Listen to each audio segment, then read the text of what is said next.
Kate Mila Fáilte, which means in Gaelic 100,000 welcomes. I don't know what I said. I don't remember. History is a nightmare from which one must awaken.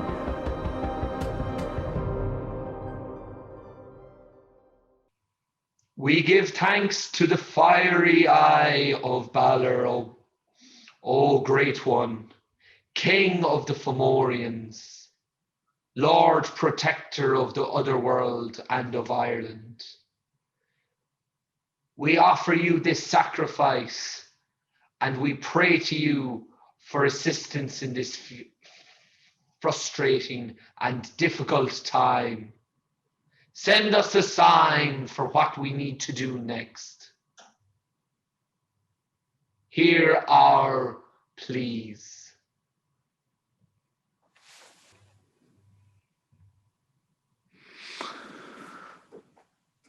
Hello, ladies and gentlemen, and you're very welcome along to a very special sorry, I still have the effect on the voice. 1 second. Balor, can you hear me? It appears I still have the effect on. Sorry, I think it's this one. Yes. Hello. Hello, everyone. And you're very welcome along to a very special edition of Deep Diving with myself, Malachy Murray. And as you can see here on the other screen, a very meditative and spiritually evolved being with the name of Balor O'Brien. Hello, sir. Balor, we've started now. You can start talking. Very hard. If you want to light your candle there as well. It's just a little disconcerting. All I can see is your two eyes, the big Balor eye. Quite mysterious, but yes, that's better. Once I can make out your nose and your mouth, I think it will work better for the rest of our conversations. Great. And may I first address the eye that is painted on your forehead? Can you explain to me why you've used those colors with regard to representing the eye of Balor? Yes, of course. How are you, Malachy? So, we're here to talk about Balor, the evil one.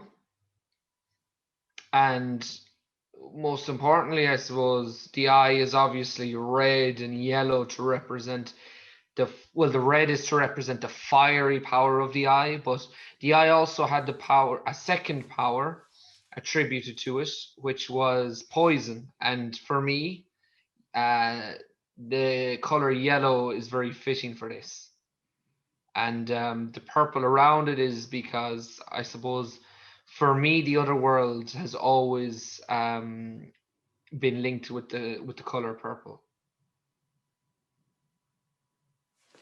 Very good, sir.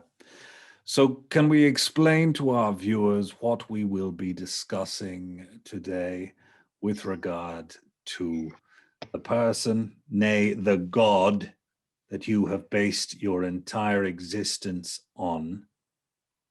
That is Balor. He was a Fomorian, was he? He wasn't just a Fomorian. This was the most powerful creature in all of Ireland. The most powerful of the creatures in the other worlds. He was greater than any of the other Fomorians, Tuatha De Danann. Now, he wasn't the only king. He was the king of a kingdom within the Fomorian civilization and within the other world realms. But he wasn't the only one, and he didn't have the largest kingdom. There were other Fomorian kings who had greater power than him, but I suppose, as we know from real life, it isn't always the person with the largest lands or the largest I suppose, economy or army that dictate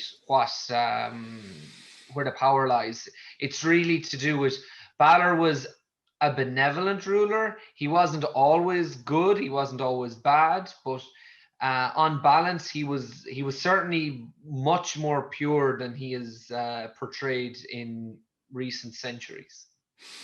I'm reminded of the expression, the smaller the jockey, the bigger the whip, um, with regard to appearances. So Bala may not have been so impressive on the outside, but he carried with him a deep sense of power, and he wielded that power, aka the jockey's whip, when it came to battle. Is that not right, sir?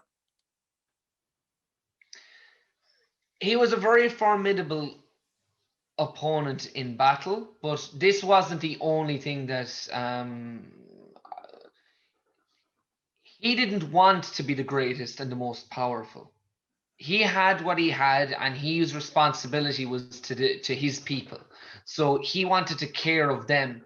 And as we know, if you want to rule, you need to have a certain ability to maneuver politically.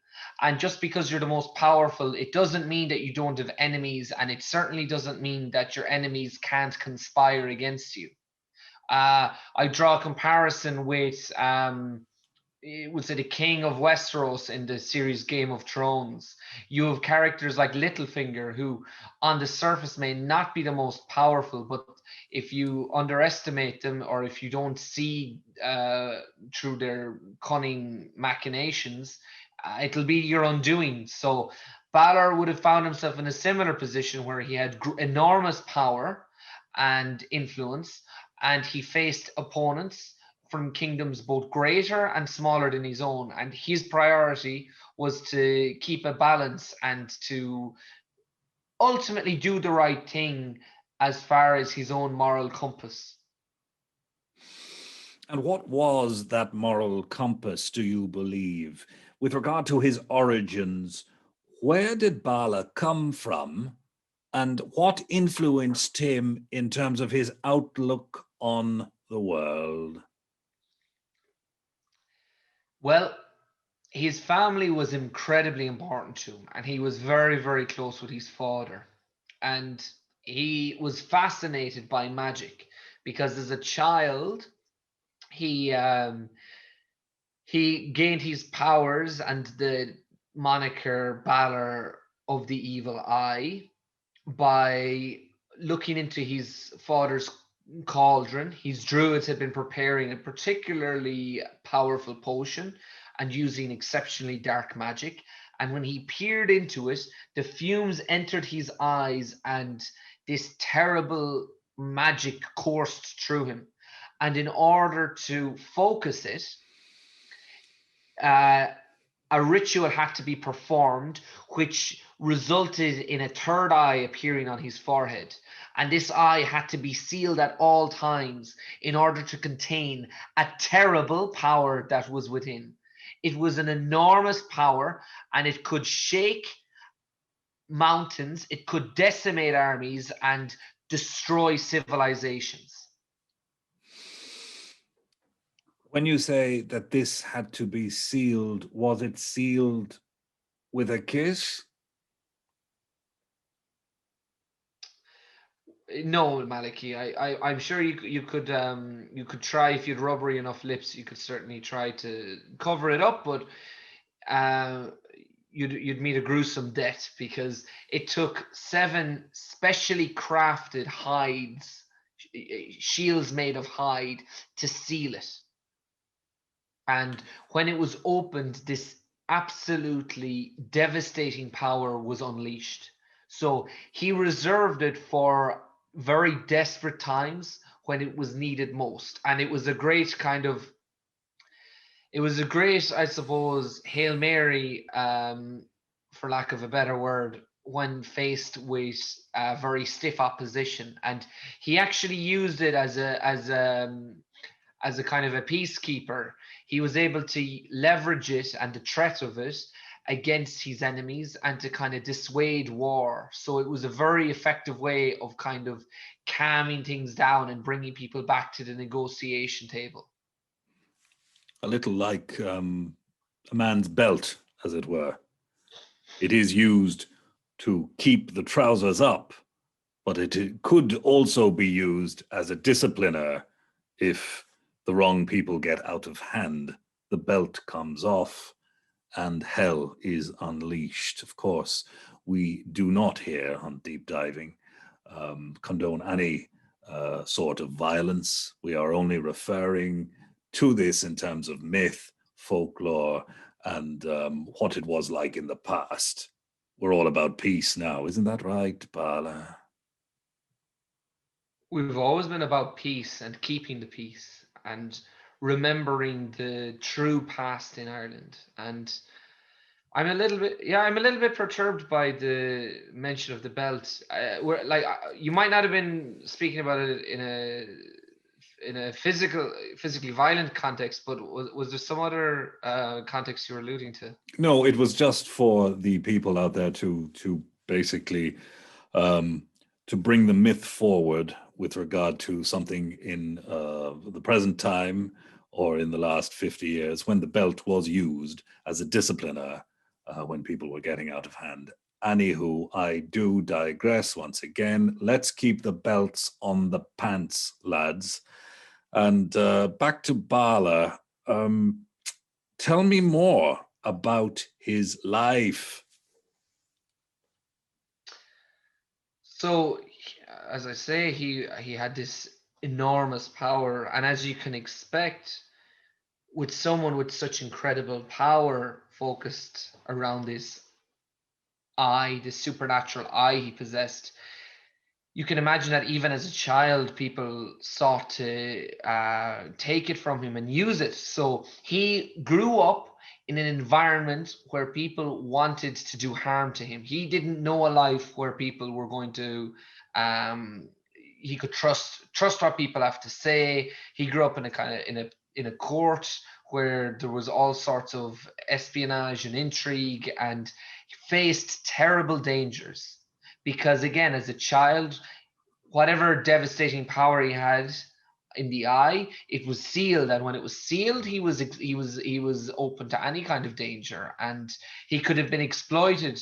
He was exploited many times by people who attempted to use the eye to destroy their own enemies, and others who tried to take it for themselves, who attempted rituals to perform rituals against him. And there are a whole host of creatures we will be talking about as we delve further into the other world. Creatures who gained the loyalty of Balor, and others who were opponents of his with very distinctive injuries after they encountered him. So there was one particular figure who we will be talking about in a later episode who actually attempted to remove the eye with his bare hands. Now, he was a very, very powerful druid and he had very particular magic he was using.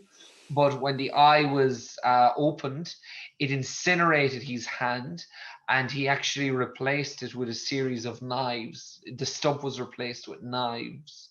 So he was quite a gruesome opponent in battle for many years afterwards, as he was very, very changed from the experience of losing his limb, and he delved further into dark arts and became very, very deranged.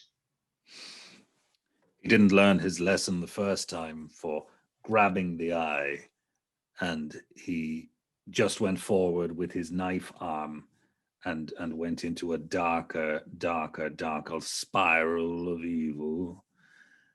But what of Balor? Was he using this hidden power that was hidden by these various hides, as you say? And what about that? For a child to be walking around with several hides on his forehead, I presume he'd have a strong neck from having to lift up the hides covering his third eye.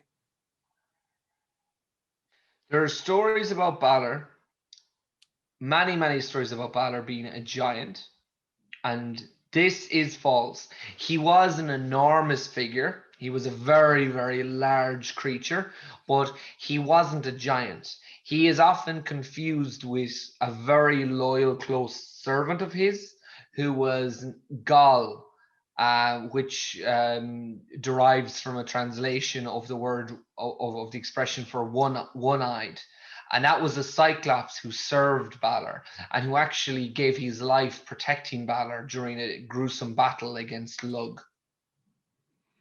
And Lug then was Balor's grandson. Am I correct in saying that in terms of the chronology of these characters? Yes, so Balor had many grandchildren, but the most famous of them, of course, is Lug. And regrettably, he was the one who brought about the end of Balor's reign. In the Battle of Moitura. Yes, the second Battle of Moitura. Thankfully, Balor was successful in the first battle, but he faced many enemies and allies who betrayed him, and there was several people who devoted lifetimes to a very particular and carefully crafted strategy to undo Balor and to obtain his power in order to rule over not only Ireland and the other world realms, but over all of the world. My goodness, my goodness. It wasn't anything to do with land or inheritance or anything like that, that Lug was angry at Balor that he didn't get mentioned in the will or anything like that. No, that was not a concern at those times, I presume. I will be very, very clear. Lug was the villain. Now, was Lug an entirely bad force? No, he wasn't. Was Balor an entirely bad force? No, he wasn't. Um, the story around Lug is that he was prophesized, not him specifically, but one of the grandchildren of Balor was destined to bring about his downfall. It was a prophecy which Balor's wife actually told and warned him about, and it was one that other druids had gleaned from the future, and some enemies of Balor were privy to this information. So, in order to protect his daughter from quite gruesome attacks by enemies, he kept her in a crystal tower. Unfortunately, some enemies were over the years able to infiltrate it, and they were able to grow a wedge between Balor and his daughter. And by doing so, they were able to, I suppose, escape with her. And eventually, Lug was born. And unfortunately, Lug was bred with the sole purpose of destroying Balor and inheriting all of his power. And ultimately, when he was unsuccessful in his venture, we saw the darker side of Lug, which is often covered over by the I suppose the sad reality that the victor writes history, and the fact that he was successful and he defeated Balor and many other enemies, he got to write the history and he got to portray himself as the noble, honorable man. And everyone forgets the good deeds of Balor because it's easy to hate the ugly, disfigured creature. It's easy to paint him with the black brush, and it's easy to show Lug dressed in white, blonde hair, looking fair, all of this. Just celebrate him. It doesn't matter if he's good or bad. It doesn't matter if he was the biggest shit in the world. He was. He was, and I'm very grateful for the opportunity to expose all of this. And expose you have, sir. You've exposed something that a lot of people haven't cared to think about, but now, hopefully, on reflection, they will reflect and honor the flawed yet benevolent overall, you would argue, Balor. There's no one else we like. Since Balor's time, we have just been in the we've gone from one disaster and catastrophe to another.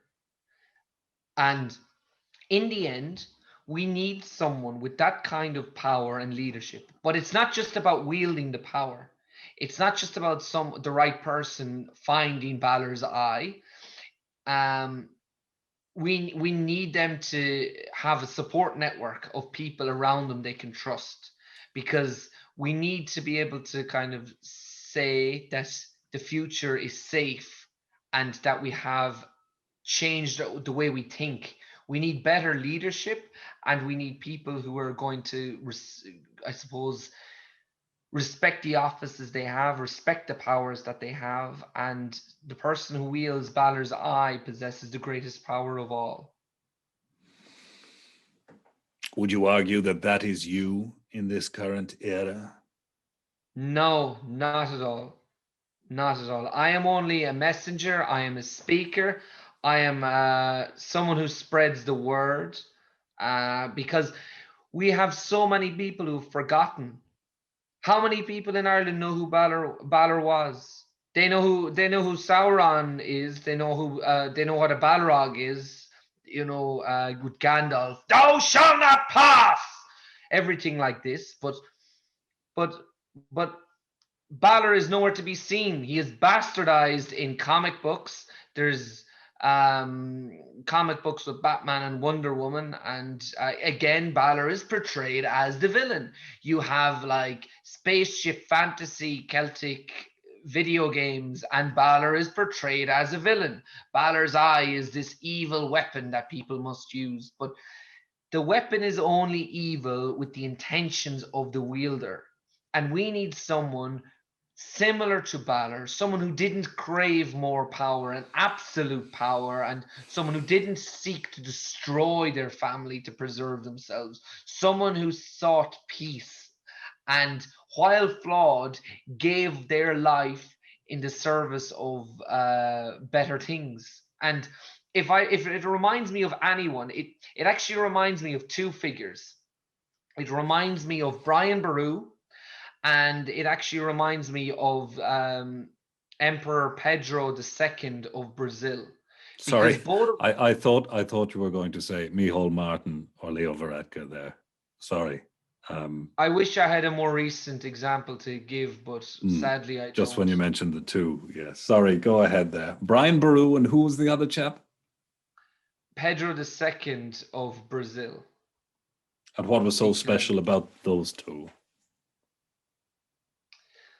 Because Brian Boru inherited a small kingdom, and he was competent enough and good enough to build an empire and to basically establish peace throughout Ireland. He faced many opponents, but in his lifetime, the Irish people had stability and they had safety while he ruled. And he had to face off against foreign invaders. He had to face off against domestic invaders, and they all wanted his power. And when they saw that he ruled so effectively, they took for granted, oh, anyone could do that, and they became greedy and they sought to take what was his. It's a tragedy that we didn't have several lifetimes with him. It's a tragedy we don't have a more recent example of someone like him.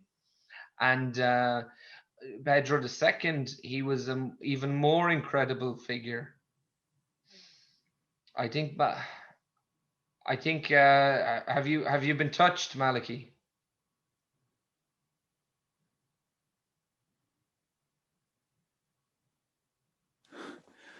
Sorry. Sorry, I was looking at the eye on your forehead, and I went somewhere. It took me to another place.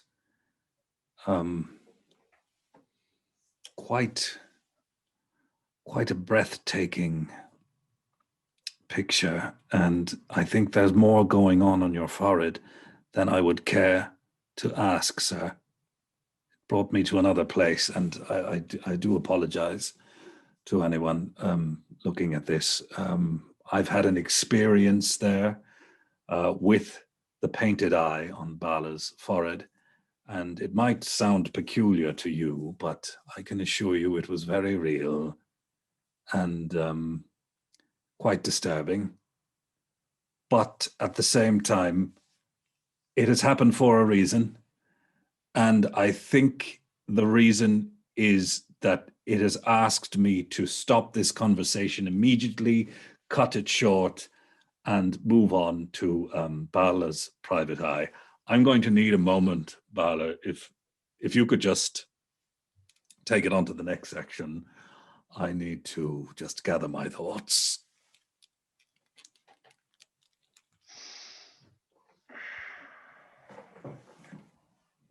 Okay. All right. So I suppose what we've discovered this week. Many of you might be wondering why I was why I was absent last week, and the reason is because I had a particularly bizarre encounter and experience in Ennis. So when we were last speaking, I had talked about Nemo and her phone call regarding this strange figure wandering around Ennis wearing a mask, and the encounter she had with him in the old graveyard in Ennis. So following that, when I realized she was speaking with Ben, I made the connection that it's quite possibly the same Ben that I had heard recount other encounters. So I looked to speak with him because his name has come up a few times, and I thought it's time enough that we met, that we spoke. And when I was searching for him, I actually found him nowhere to be found. I checked with people who knew him in the town. I checked at some friends' homes. I even actually had to approach his own home, and there was no sign of him. No one had seen him for several days. And very bizarrely, no one had called the police. I was quite concerned that there was no urgency around his absence. And I suppose I didn't know what I could do. So I took some time myself to meditate and performed a ritual to try and ask Balor and the spirits for guidance on where I could find him. And they answered my call, because when I arrived home that night and I went to rest, I had a vision and a dream, and in it a spirit showed me where Balor would find Ben. And I woke immediately, and it was the middle of the night, but I knew I had to go. I knew he was there now, and I didn't know if he would be there in the morning. So I gathered up my things and I ventured to Ennis Lunatic Asylum once more. I had this vision of the window where he had gone in, and when I arrived, it was there. But I was at a distance, and I was peeking behind some large trees on the grounds, and there was a gentleman with a frightening mask standing in front of the entrance, guarding it, it appeared, and he was in conversation with two hooded figures. So I realized there wasn't a realistic entry point to the asylum, and I went around the building to search for another one. And as I was going, I came across two other hooded figures carrying lanterns, and unfortunately, they spotted me. And I had no option but to run into the trees and take shelter. Now, they called more men, and suddenly there was hordes of hooded men all around me. And I ducked down, and I was just hiding and saying my prayer for assistance from Balor. And I noticed it was a very dark night. There was a little bit of mist, and particularly around the boggy areas around the trees. And what I noticed was this mist started to glow in a particular direction, this trail or path of mist. So I followed it. I keeping low to the ground, into the shrubbery. And suddenly it stopped at this opening into the ground. It was like a crawl space. And well, I felt I was going to be discovered. Felt I didn't have much choice, so I crawled through, and the tunnel was very, very tight, but it got wider, and I was able to kind of crawl more comfortably, and it went on for quite a while. It went on for quite a while until I arrived at a kind of a chamber and a stairs leading upwards. And when I went up, I realized that I was actually in the base of a water tower that is located behind the asylum. I don't know if what it's a water tower that appears to have been built on top of an old tower castle. Um, Now, when I got inside, I could hear scratching in a room nearby. So I went along, and it was very strange because I don't remember it being that large a building. So it seemed much larger when you were inside. It might have been the darkness because all I had was my staff to light the way. And as I went, I came across. Bala, could I just ask you to get to the nub of it? Fine. As I got into the room, I Yes. discovered Ben, and he was scribbling all sorts of symbols on the walls and muttering to himself. And he looked absolutely exhausted. He looked very disheveled, and he looked like he hadn't washed in several days. So I feared this was where he was being kept, and I didn't know what was going on. I didn't know who had taken him, if he had what kind of conditions or circumstances had found him here. But with those hooded figures, I feared the worst. I feared that they were enacting some sort of ritual, and they were going to use him as some sort of for some sort of nefarious purpose in a ritual. So I grabbed him and didn't take time to look at anything else because I could hear noises in the tower above us and I feared discovery. So I scurried away with him through the tunnel and back out. And as we were leaving the grounds, there was this blinding flash of light from the asylum. I mean, I haven't heard anyone talk about it, but it was absolutely blinding. And I don't know, it felt like I lost time. It felt like we both lost time. And he was absolutely disoriented and unconscious. So I had to basically carry him back to his home. Now, I couldn't risk being discovered there. So I had to just leave him in the garden. And when I left him in, a couple of dogs ran down. So I felt, okay, the barking will wake someone up. But as I was leaving him down, one strange thing happened. I remember he was murmuring, and I asked him what happened, and he said he couldn't remember. He couldn't remember anything, and the last thing he remembered was talking to a friend of his a short while after the conversation with Nemo. So I don't know if his memory will return. I hope so, and I will have to figure out how I approach him next and see if he remembers me. Thank you, Balor O'Brien, for once again bringing us into the deep, dark, murky underworld that resides in Ennistown in County Clare in the west of Ireland, for those of you who are interested in finding out more.